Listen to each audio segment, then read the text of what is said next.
Popped up on my screen the other day. Vladimir Putin, gave what was called a friendship award to an American actor. Yeah, Steven Seagal.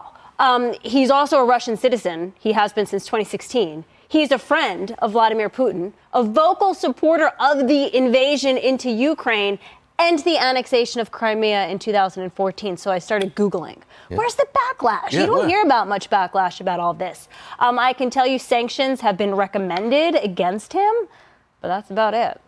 This war that we are currently embroiled in was started and financed by the West and has come to involve the entire world in a fight against good and evil.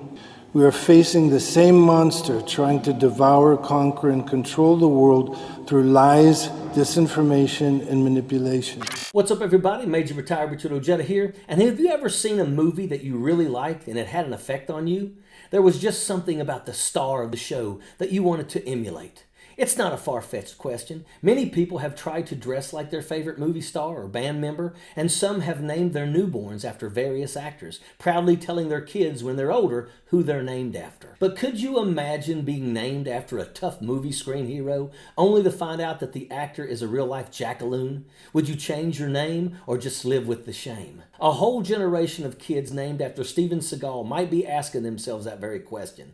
Once known for starring in hit movies like Under Siege and Above the Law, Seagal is arguably better known today for being a close ally of Vladimir Putin. The Russian president personally pinned him with the Order of Friendship, and Seagal attended Putin's 5th inauguration earlier this month.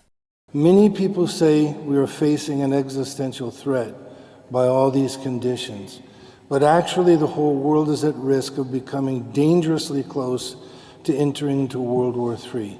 During the ceremony, Seagal made a series of outrageous claims about Ukraine. His allegations included human trafficking, organ trafficking, narco trafficking, child sex trafficking, biochemical warfare labs, and Nazism.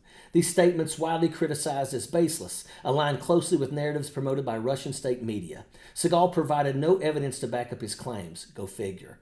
By depicting Ukraine as a dangerous and morally corrupt state, Russia aims to get support for its actions. This broader misinformation campaign is designed to sow confusion, create distrust in the Western media, and undermine support for Ukraine. After continually praising Putin and supporting Russia's annexation of Crimea, Seagal was granted Russian citizenship by Putin himself. This led to a 5-year ban from Ukraine, which labeled him a threat to national security. Unfortunately, Seagal is not the only actor on the stage spewing nonsense and misinformation. Congresswoman Marjorie Taylor Green. Congresswoman Marjorie Taylor Green is proposing for the U.S. to withdraw from NATO. She believes that Americans should help Putin win.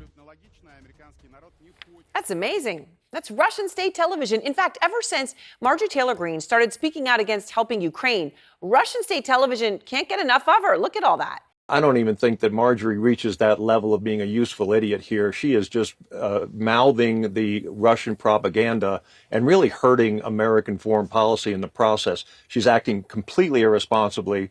And again, when history looks at this period of time, Russia invaded Ukraine. Ukraine is fighting for its freedom, and we should be with the freedom fighters in this war. The nickname Moscow Marge, for Representative Marge the Trainwreck Green, was coined by former Representative Ken Buck of Colorado. During an interview with CNN's Aaron Burnett, Buck used the moniker to criticize Green's outspoken opposition to U.S. aid to Ukraine amidst Russia's invasion. He mockingly suggested that Green was echoing Kremlin talking points and accused her of seeking attention and media coverage. Despite Ken Buck's otherwise unremarkable tenure in Congress, he may be best remembered for this memorable nickname. In his later years in office, Buck found enough backbone to stand up to his own party, but wound up stepping down, forcing a special election to fill his seat. Believing propaganda can significantly distort a person's understanding of reality. The old saying, "Don't believe everything you read and only half of what you see," serves as a cautionary reminder that not all information should be taken at face value. Propaganda, by design, manipulates facts and exploits emotions to shape opinions and beliefs. When public figures like Marge the Trainwreck Green or Steven Seagal repeatedly appear on platforms known for disseminating one-sided narratives such as Russian state television, they contribute to the subversion of democracy. In essence, Green and Seagal are acting out a script that undereducated jackaloons believe. It's a sad state of affairs.